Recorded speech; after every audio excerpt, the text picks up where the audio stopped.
Hey guys, what's up? So welcome back to my channel Crack UPSC with Anshika. In this video, we are going to cover PT 365 Current Affairs magazine of Environment Part 2. I have already covered part first and uploaded it on my channel. You can go and check it out from there. So without any further ado, I would like to start the video. Okay, so let's see. So पहले syllabus देख लेते हैं. तो कल हमने इतना cover किया था like biodiversity we have covered yesterday. And today what we have to cover ये है 1.2 दैट इज़ फॉरेस्ट. तो ये कवर करेंगे, ये कवर करेंगे, ये करेंगे, ये करेंगे, ये इतना तो करना है. उसके बाद 1.3. तो पहले इतना करते हैं. ओके, तो इस वीडियो में हम इतना ही करेंगे. तो सबसे पहला टॉपिक है 1.2 में फॉरेस्ट. फॉरेस्ट एक इम्पॉर्टेंट टॉपिक होता है in terms of environment question that comes in the examination. ठीक है, तो सबसे पहला क्या है UN रेड एक ऑर्गेनाइजेशन है जो 2008 में इस्टेब्लिश हुआ था. और किसके किसके कंट्रीब्यूशन में हुआ था? UNEP, UNDP, UNEP and FAO. तो इन तीनों का कंट्रीब्यूशन था अच्छा खासा. ठीक है, अब देखते हैं अभी क्यों न्यूज़ में, why in the news. Okay, पहले तो UN रेड का फुल फॉर्म क्या होता है? United nation programme on reducing emission from deforestation and forest degradation. तो मतलब डिफॉरेस्टेशन के बारे में बात हो रही है यहाँ पर. तो बेसिकली ये जो लॉ है ना, ये डिफॉरेस्टेशन से रिलेटेड है. अब इसमें क्या है, इन्होंने एक रिपोर्ट निकाली है titled raising ambition accelerating action towards enhanced nationally determined contribution for forest. तो मतलब हर कंट्री जो है कुछ अपना कंट्रीब्यूशन करती है इन रिगार्ड टू डिफॉरेस्टेशन ये सारी चीज़ें, कि वो कितना करेंगे और इन व्हाट टाइम, कितने टाइम में करेंगे. ठीक है, तो अब उसमें देख लेते हैं रिपोर्ट की जो की फाइंडिंग्स हैं वो क्या हैं. तो दो फाइंडिंग्स जो स्पेशली यहाँ पर लिखी हुई है वो है कि टॉप 20 कंट्रीज़ जो कि बहुत ज़्यादा ट्रॉपिकल डिफॉरेस्टेशन में, मतलब डिफॉरेस्टेशन मतलब पेड़ कटना बेसिकली, तो वही. तो ओनली 8 कंट्रीज़ जो हैं टॉप 20 में, उनके पास एक क्वान्टिफाइड टारगेट्स हैं जो वो फुलफिल कर रही हैं. बाकी सारी कंट्रीज़ मतलब वो ध्यान नहीं दे रही हैं. Like rest of the 12 countries they are not working properly in reducing deforestation. और 11 NDCs जो है नेशनली डिटर्मिन्ड कॉन्ट्रीब्यूशन जो होते हैं, उनका क्वान्टिफाइड टारगेट्स है related to afforestation and reforestation. Afforestation मतलब क्या होता है? सपोज दैट कोई पर्टिकुलर न्यू लैंड है, अगर न्यू लैंड पे हम फॉरेस्टेशन करें, मतलब वहाँ पर हम फॉरेस्ट ग्रो करें, तो that would be called as afforestation. But reforestation क्या होता है कि पहले कोई एरिया था जहाँ पर फॉरेस्टेड एरिया था कोई, वो बिकॉज ऑफ सम रीज़न वहाँ पर मतलब डिफॉरेस्टेशन कर दिया गया या फिर जो भी चीज़ें हैं वो कर दी गई, तो वहाँ पर फिर से फॉरेस्ट को लगाना, that is called as reforestation. Okay, तो ओल्ड एरिया पे अगर हम लगाते हैं तो that is called as reforestation. New land पे अगर करते हैं तो वो हो गया afforestation. Mitigating climate changes require reducing. तो इन्होंने कहा है इस रिपोर्ट में, यही बोला है कि सारा ध्यान तो हमारा होता है फॉरेस्टेशन एंड रिफॉरेस्टेशन में. क्यों ना इस ध्यान को, इस कंसर्न को हम शिफ्ट करें रिड्यूसिंग डिफॉरेस्टेशन फर्स्ट. तो पहले we should reduce the rate of deforestation. तो हमें डिफॉरेस्टेशन ही कम कर देना चाहिए, तो हमें नीड ही नहीं पड़ेगी एफॉरेस्टेशन एंड डिफॉरेस्टेशन करने की. ठीक है, तो ये पर्टिकुलरली इस रिपोर्ट का कहना है. ठीक है, अब UN रेड ऑर्गेनाइजेशन, अब इसके बारे में पढ़ लेते हैं. ये फ्लैगशिप ऑर्गेनाइजेशन, फ्लैगशिप मतलब this is very crucial and important for the ecosystem. Okay, so UN knowledge flagship, UN knowledge and advisory programme on forest and climate with focus on advancing the Paris agreement. Paris agreement एक बहुत ही famous agreement है जिसमें हमने green house gases के emission को कम करने की बात कही थी और टेम्परेचर को लिमिट करने की बात की गई थी. और कितने तक? 1.5 डिग्री सेल्सियस तक from pre industrial level by 21st century. Okay, so this is a thing your. तो हमें इतना कम करना है by 21st century.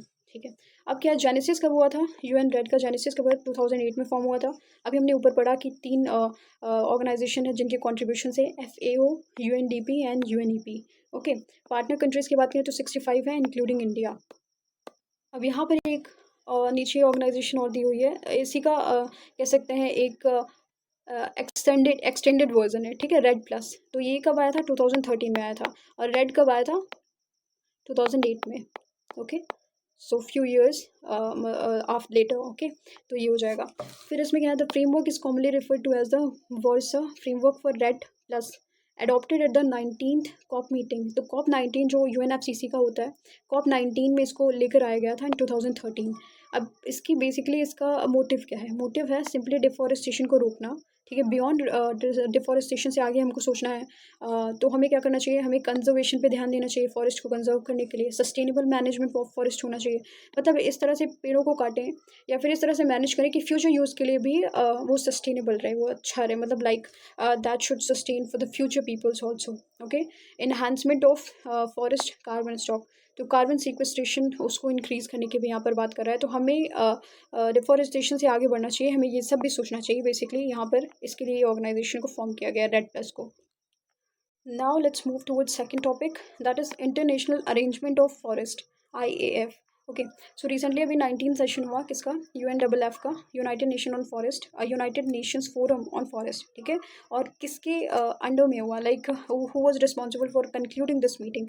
So IAF, international arrangement on forest, ठीक है? तो बेसिकली इन्हीं के बारे में हम यहाँ पढ़ने वाले हैं, क्या चीज़ें हैं। अब की टेक अवेज क्या है, जो मीटिंग हुई है उसमें क्या क्या चीज़ें हमें लेनी चाहिए, क्या जानने के लिए है। तो world is off track to achieve the global forest goals by 2030। तो हमारे पास कुछ ग्लोबल फॉरेस्ट गोल्स हैं, ठीक है, जिनको हमें 2030 तक कंप्लीट करना है। लेकिन इसमें जो ये रिपोर्ट आई है इसमें ये बोल रहे हैं कि वर्ल्ड अभी ऑफ ट्रैक है, मतलब वो कंप्लीट नहीं कर रहा है, वो फुलफिल वाले करने वाले रास्ते पे नहीं, ऑन ट्रैक पे नहीं है, बल्कि ऑफ ट्रैक पे है। They are not fulfilling the target that they had set out at that point of time. So ये सारी चीज़ें यहाँ पर कही जा रही है। मेंबर ने अभी रीएफर्म किया, उन्होंने कहा है कि हम फिर से इस पर्टिकुलर प्लान को लागू कर रहे हैं जो पहले उन्होंने बनाया था 2017 से 2030 के लिए। अब हम देख लेते हैं सबसे पहले ग्लोबल फॉरेस्ट गोल कौन कौन से हैं। ओके, सो ग्लोबल फॉरेस्ट गोल ये है, ये हमारे पास 6 गोल्स हैं, यही है ग्लोबल फॉरेस्ट गोल्स, ठीक है? और ये 2017 से 2030 तक के लिए है। 30, दिस इज़ वेरी इंपॉर्टेंट, जो यहाँ पर लिखा है 30 तक के लिए है, लेकिन अभी वर्ल्ड जो है ऑफ ट्रैक है। तो अभी देख लेते हैं 6 गोल्स कौन कौन से हैं। GFG 1, 2, 3। सबसे पहला हमें रिवर्स करना है फॉरेस्ट कवर लॉस को, ठीक है? दूसरा इम्प्रूव फॉरेस्ट बेनिफिट्स, हमें फॉरेस्ट से कितना बेनिफिट्स ले सकते हैं, लाइवलीहुड के लिए कितना इंपॉर्टेंट है, ये सारी चीज़ें, तो उससे बढ़ाओ। और दूसरी बात, प्रोटेक्ट करो फॉरेस्ट को और यूज़ करो सस्टेनेबली, ठीक है? मोबिलाइज करो रिसोर्सेज को। मोबिलाइज मतलब लाइक उसमें हम टेक्नोलॉजी को और फंडिंग वगैरह को बढ़ा सकते हैं। और फिर गोल 5 क्या है? प्रमोट इंक्लूसिव मतलब सबके लिए मतलब जो लोअर सेक्शंस हैं उनके लिए भी, सबके लिए एक प्रमोट करो। इंक्लूसिव फॉरेस्ट गवर्नेंस होना चाहिए, तो अच्छा खासा गवर्नेंस होना चाहिए, सबका उसमें इंक्लूजन होना चाहिए, ठीक है? अब 6th गोल क्या है? कॉपरेट करो एंड वर्क अक्रॉस सेक्टर्स। तो ये सारे हमारे पास 6 गोल्स हैं जो कंप्लीट करने हैं by 2030। But now world is off track in completing और अचीविंग दीज टारगेट्स बाय 2030। तो this is basically the report is saying. Okay, जहाँ पर हम देख रहे हैं कि वर्ल्ड इज़ ऑफ ट्रैक, वहाँ पर इंडिया ने क्या किया है, अपना इंक्रीज़ किया है इन द फॉरेस्ट कवर। जो अभी रिसेंट रिपोर्ट आई थी उसमें इंडिया ने इंक्रीज़ किया है in the past 10 years through a scientific approach to sustainable forest management. तो SFM की टेक्निक लगा के सस्टेनेबल फॉरेस्ट मैनेजमेंट करके इंडिया ने इंक्रीज़ किया है। कितना किया हम देख लेते हैं। Total forest and tree cover India में इंक्रीज़ हुआ है 2261 kilometre, so 2261 kilometre basic square kilometre. This is the overall increasement in the area. Percentage terms में कितना है? 24.62 overall total geographical area of India. तो बेसिकली यही है इंडिया की, मतलब जितना इंडिया में पहला फॉरेस्ट और ट्री कवर था उसमें से अभी इतना इंक्रीज़ हुआ है, ठीक है? और ये टोटल कितना हो गया है अभी? 24.62। Ideally it should be 33% of the total geographical area, but ठीक है, अभी इतना अचीव किया इंडिया ने, बाकी धीरे धीरे वो अचीव करते रहेंगे, ठीक है? लेकिन इसमें नीचे दिया हुआ है कि 17 स्टेट जो हैं उसमें have more than 33% of the area under forest cover, ठीक है? तो 17 स्टेट्स ऐसे हैं जिसमें 33% एरिया से ज़्यादा उनके फॉरेस्ट कवर है। तो 17 स्टेट्स हैं ऐसे इतने, तो ये इंपॉर्टेंट हो जाता है। अब थोड़ा सा हम पढ़ लेते हैं UN strategic plan for forest under UNFF 2017 से 30 तक जो हमें टारगेट्स कंप्लीट करने थे उनके बारे में पढ़ लेते हैं, ठीक है? तो वो क्या है? Force at a special session हुआ था of the UN forum on forest held in 2017 and provides N ambitious vision for global forest इन 2030, ठीक है? तो मतलब 2017 से लेकर 30 तक हमें कंप्लीट करना था वो सब। And all members of UN are members of UNFF including India. तो ये सब मेंबर्स हैं। Contains a set of 6 global forest, हमने देखा ना अभी यहाँ 6 टारगेट्स हैं टोटल, तो ये 6 टारगेट्स हैं। और उसके बाद 26 एसोसिएटेड 6 गोल्स हैं, 6 गोल्स हैं, 26 टारगेट्स हैं उससे एसोसिएटेड, मतलब इसके सब टारगेट्स हैं, ऐसे टारगेट्स होंगे, इनमें कुछ ऐसे कंप्लीट करना होगा। तो ये सारी चीज़ें एंड देन अचीव्ड बाय 2030 तक इनको कंप्लीट करना था, which are voluntary and universal. Universal मतलब कंप्लीट तो करना है, यूनिवर्सल है वो सब करना था। Voluntary, this is a very important term कि मतलब वॉलेंट्री मतलब वो खुद से करें, मतलब उनके ऊपर कोई ऐसा मैंडेट नहीं है कि उन्हें ये करना ही करना है, but voluntary, if they want to they can do, otherwise they are free to not do. Okay, so it includes a target to increase forest cover by 3% world wide by 2030। ये पढ़ने से समझ में आ रहा है कि मतलब टारगेट है उनको इंक्रीज करना है forest area by 3% world wide by 2030 तक वर्ल्ड वाइड हमें 3% तक इंक्रीज करना है, signifying an increase of 120 million hectares. It builds on the vision of 2030 agenda. ठीक है, रिपोर्ट क्या है? Report global forest goals, global forest goals flagship UN report on forest. तो ये मतलब इनकी रिपोर्ट, ये खुद रिपोर्ट रिलीज करते हैं तो इनकी रिपोर्ट है, ये इसका नाम है। ठीक है, सो अब क्या है? अब है इंटरनेशनल अरेंजमेंट ऑन फॉरेस्ट। अब ये क्यों आया बेसिकली, ये क्यों पढ़ना हमें? क्योंकि हमने देखा था कि इसी के अंडर में ये कॉन्फ्रेंस हुई है, अंडर द IAF। ठीक है, तो IAF के बारे में पढ़ लेते हैं। तो ये कब इस्टेब्लिश हुआ था? इन द ईयर 2000, और ये सक्सेसर है। पहले ये वाला जो एक्ट था इसी का सक्सेसर है, तो इसके बाद ये वाला एक्ट आया है, अभी इसका नाम चेंज करके ये कर दिया गया है। ठीक है, ऑब्जेक्टिव क्या है? Management, conservation and sustainable development of all types of forest and to strengthen long term political commitment to this. मतलब यही फॉरेस्ट को कंजर्व करना है, मैनेज करना है, सस्टेनेबल डेवलपमेंट करना है उनका। तो ये सारा इनका टारगेट्स है, वो रिलेटेड टू फॉरेस्ट। ठीक है, अब इसके 5 कॉम्पोनेंट्स हैं IAF के। कौन कौन से हैं? UNFF, United nation forum on forest, और 2000 में इस्टेब्लिश हुआ था, और इनका ऐसे इकोसॉक से रिलेटेड है ये सारी चीज़ें। मतलब सस्टेनेबली बस आपको पता होना चाहिए, 5 कंपोनेंट है, उसका नाम क्या है थोड़ा बहुत ऐसे पता होना चाहिए, बहुत ज़्यादा डेप्थ में नहीं पढ़ना है। Collaborative partnership on forest, CPF, ये इस्टेब्लिश हुआ था 2001 में, comprises of 16 international organisation like the IUCN CITES, FAO etcetera. और उसके बाद ये थर्ड क्या है? The global forest financing facilitation network. So ये थर्ड है। फोर्थ हो गया UN trust fund and UNFF secretariat. तो ये सारे मतलब इससे रिलेटेड जो है इनके कंपोनेंट्स है IAF के, तो इतना आप पढ़ लेना ऐसे, ईजी है। देन रिलेटेड न्यूज़ में क्या है? इंटरनेशनल फॉरेस्ट गवर्नेंस, IFG, ये एक नॉन प्रॉफिट ऑर्गेनाइजेशन है, हैज़ रिलीज, जो रिपोर्ट रिलीज़ करता है जिसका नाम है international forest governance IFG, a critical review of trends, drawbacks and new approaches. तो मतलब ये इसका एक मतलब ये जो ऑर्गेनाइजेशन है बेसिकली, ये एक नॉन प्रॉफिट ऑर्गेनाइजेशन है, NGO जो होते हैं लाइक ऐसे। तो मतलब ये गवर्नमेंट नहीं ऑपरेट करती है, ये खुद से ऑपरेट होते हैं, तो नॉन प्रॉफिट ऑर्गेनाइजेशंस होते हैं। ठीक है, it is first global synthesis report on IFG since 2010. IFG International Forest Governance summarize the most significant developments of IFG after 2010. तो इस रिपोर्ट के बारे में बता रहा है। ठीक है, कि ये कब 19 सेशन में हुआ था ऑफ UNFF 19। ठीक है, पॉलिसी लीगल, ये ऐसे मतलब इतनी इंपॉर्टेंट चीज़ें नहीं है, आपको जो इंपॉर्टेंट था वो आप पढ़ चुके हो। अब देख लेते हैं थर्ड पॉइंट क्या है। Third point is mangrove conservation. ठीक है, अभी से पढ़ते हैं। अब देख लेते हैं मैंग्रोव कंजर्वेशन को। तो रिसेंटली जो है IUCN की रेड लिस्ट आई है ऑफ मैंग्रोव इकोसिस्टम की, रिलीज हुई है। That indicated that about 50% of the ecosystem examined were classified as vulnerable, endangered and critically endangered category. तो अभी जो 50% जितना मैंग्रोव इकोसिस्टम है उसका जो 50% है, 50% मतलब काफ़ी बुरी कैटेगरी में है, मतलब they are under vulnerable, endangered and critically endangered category. तो ये लिस्ट पर्टिकुलरली बता रही है। अब न्यूज़ में क्यों था, अब देख लेते हैं। IUCN red list of mangrove ecosystem assessed 36 regions and across 44 countries में इन्होंने 36 रीजन को चेकआउट किया है, जहाँ पर जिसके थ्रू इन्होंने अपनी रिपोर्ट को रिलीज़ किया है। अब देखते हैं। It is one of the headline indicator for the Kunming Montreal global biodiversity framework. तो मतलब हेडलाइन इंडिकेटर है for the Kunming Montreal global biodiversity framework under the convention on biological diversity. So मतलब basically क्या है कि Kunming Montreal protocol जो है वो इकोसिस्टम से रिलेटेड होता है। ठीक है, तो उसमें भी हम देखते हैं, तो ये बता रहा है कि हेडलाइन इंडिकेटर है उस चीज़ का। अब देखते हैं। The mangrove ecosystem of South India, Sri Lanka, Maldives, north west Atlantic are identifies as critically endangered. मतलब ये बहुत बुरी कैटेगरी में है, they are highly vulnerable category. ठीक है, तो क्रिटिकली इंडेंजर्ड मतलब काफ़ी ज़्यादा मात्रा में ये डिक्रीजमेंट हो रहा है इनका। ठीक है, कहाँ पर हो रहा है? South India. तो इंडिया में तो ये बहुत इंपॉर्टेंट हो गया, साउथ इंडिया में बहुत ज़्यादा हो रहा है, फिर श्रीलंका में हो रहा है, मालदीव्स में हो रहा है, नॉर्थ वेस्ट अटलांटिक में हो रहा है। ठीक है, स्टेटस ऑफ इंडियन मैंग्रोव्स का स्टेटस देख लेते हैं। Andaman and Bay of Nicobar, Andaman and Nicobar, ठीक है, वहाँ पर, और बे ऑफ बंगाल। तो suppose that this is the map of India, map बना देते हैं। ठीक है, तो मतलब क्या बना रही हूँ मैं, तो ये मालूम मैप है क्या? ओके, तो suppose that this is the map. Okay, तो जो भी है मैप, तो अब यहाँ पर क्या है कि ये bay of Bengal and this is Andaman and now, और क्या बात हो रही है? South India and west India. So west India, ये दोनों, ये क्रिटिकली इंडेंजर्ड कैटेगरी में है, ये वल्नरेबल कैटेगरी में है, ये दोनों लीस्ट कंसर्न कैटेगरी में है। मतलब सबसे हाईली जो ख़राब कैटेगरी है वो है साउथ इंडिया की। साउथ इंडिया में जो मैंग्रोव्स हैं उनका डिक्रीजमेंट बहुत तेज़ी से हो रहा है। So at a rapid pace you can say. So this is a thing here.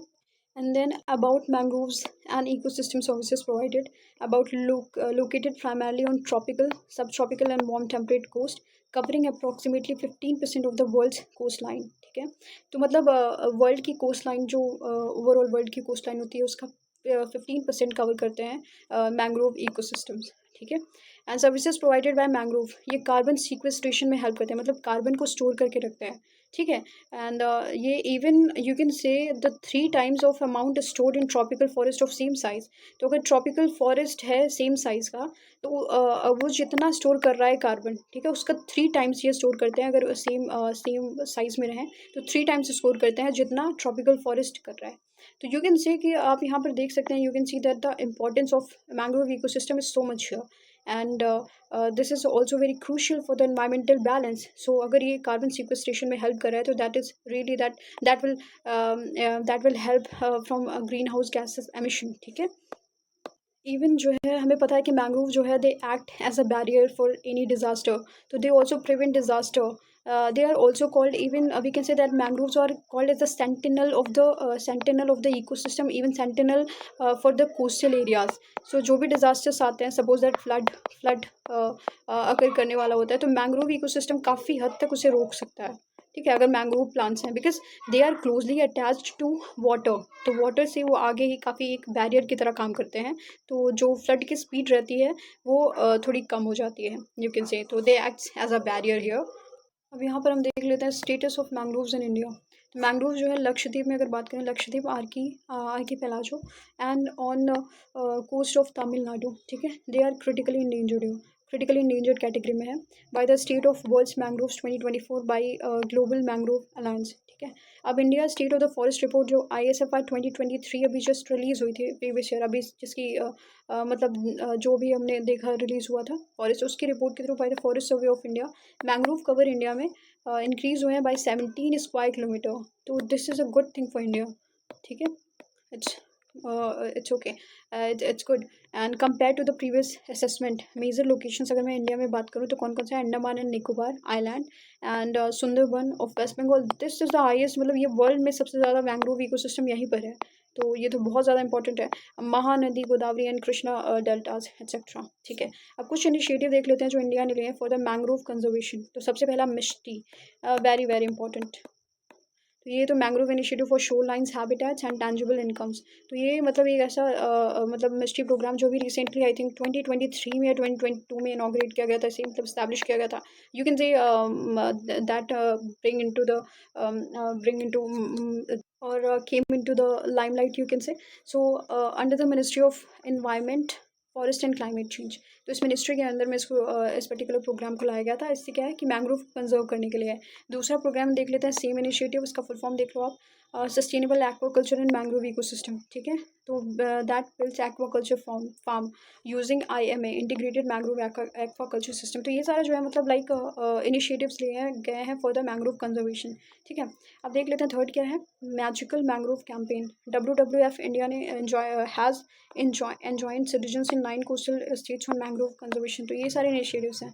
National coastal mission programme on conservation and management of mangrove and coral reef. ठीक है, तो ये सारे कंजर्वेशन एफर्ट्स जो है इनिशिएटिव वो इंडिया ने लिए हैं। ठीक है, इंडिया के हैं। वर्ल्ड में देख लेते हैं ग्लोबल इनिशिएटिव्स कौन कौन से हैं। तो मैंग्रोव ब्रेक थ्रू, ये लॉन्च हुआ था UNFCCC COP27 की मीटिंग हुई थी in Sharm El Sheikh Egypt में by the UN high level committee champions and the global mangrove alliance. ठीक है, target of securing the future of over 15 million hectares of mangrove globally by 2030 underpin by 4 billion. मतलब इतना funding इसमें होगी तो इतना million hectare हमें mangrove को कंजर्व करना है, सिक्योर करना है। ठीक है, इतनी फंडिंग हो रही है यहाँ पर, सस्टेनेबल फिनेंस हो रहा है। ठीक है, अब यहाँ पर देख लेते हैं अदर रिलेटेड टर्म्स कौन कौन से हैं न्यूज़ में। फॉरेस्ट एडवाइजरी कमिटी, ठीक है, has exempted surveys involving drilling and felling of up to 100 trees. तो मतलब 100 ट्रीज़ को काटा जा सकता है। तो एफएससी ने एग्जाम किया है surveys involving drilling and felling of up to 100 trees for hydro and other development projects in forest area. तो मतलब 100 ट्रीज़ आप ड्रिल कर सकते हो एंड फॉरेस्ट कर सकते हो, उसके लिए अप्रूवल मिला है यहाँ पर for the hydro project and other development project. ठीक है, अब यहाँ पर हम एफएससी के बारे में देख लेते हैं कि स्टैट्यूटरी बॉडी है under forest conservation act. This is a very important act. ठीक है, तो ये याद रहना चाहिए। इसके बारे में थोड़ा बहुत आप डेप्थ में पढ़ लेना जाके घर पे।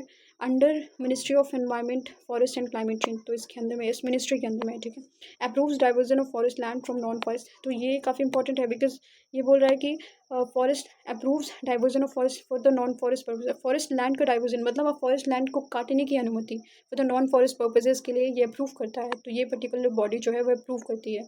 ठीक है, एसेस करती है land request validity, evaluates impact minimisation plans and consider potential damage. Damage कितना होगा, इम्पैक्ट क्या होगा, लैंड रिक्वेस्ट वैलिडिटी कितनी होगी, तो ये सारी चीज़ें एसेस करता है। ठीक है, रोल ऑफ जो एफईसी होता है फॉरेस्ट एडवाइजरी कमेटी का, वो केवल रेकमेंडेटरी होता है। मतलब केवल ये रेकमेंड कर सकते हैं, ये एप्लीकेट नहीं कर सकते, इन द मतलब मटेरियलाइज नहीं कर सकते।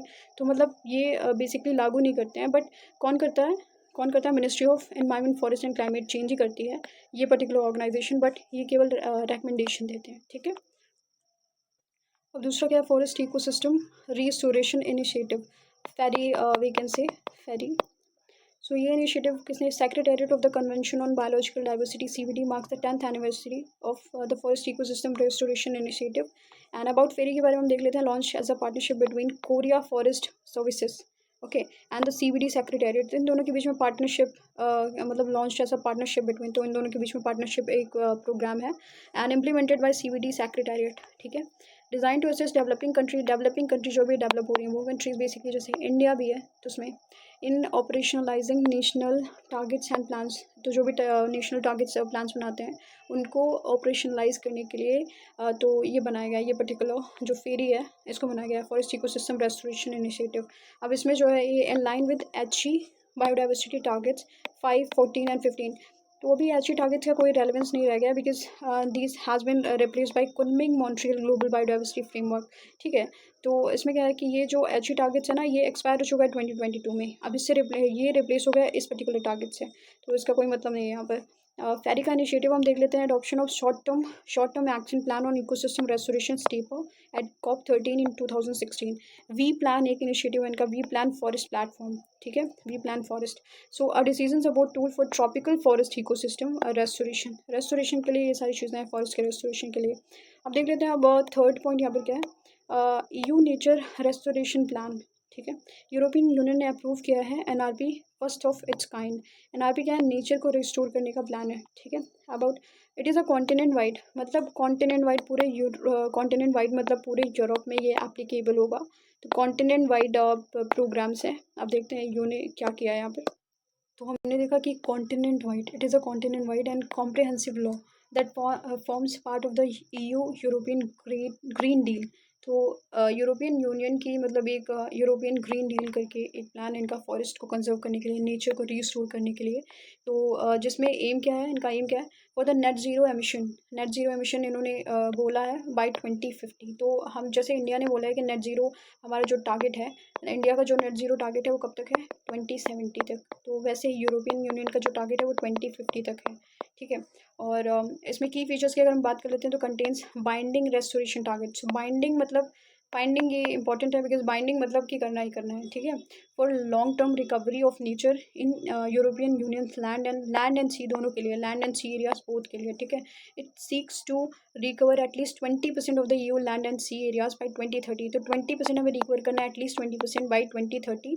और फुल मतलब 100% तक हम रिकवर कर डालेंगे। ये कब तक कर डालेंगे, 2050 तक। इन्होंने बोला है ना कि हम नेट ज़ीरो कर देंगे बाई 2050। ठीक है, तो ये सारा इनिशिएटिव है। अब यहाँ पर हम देख लेते हैं फोकस एरियाज़ कौन कौन से। फोकस एरियाज़ की बात करें तो कवर्स द एग्जिस्टिंग लेजिस्लेशन। तो एग्जिस्टिंग जो भी अभी तक लेजिस्लेशन इन्होंने बनाया था वो सब ये फॉलो करेंगे, like for wetland, forest, grassland, इन सबको कंजर्व करने के लिए यहाँ पर रहेगा। Pollinating insects, forest ecosystem. Implementation की बात करें तो थ्रू नेशनल रिस्टोरेशन प्लान्स ये बनाएंगे।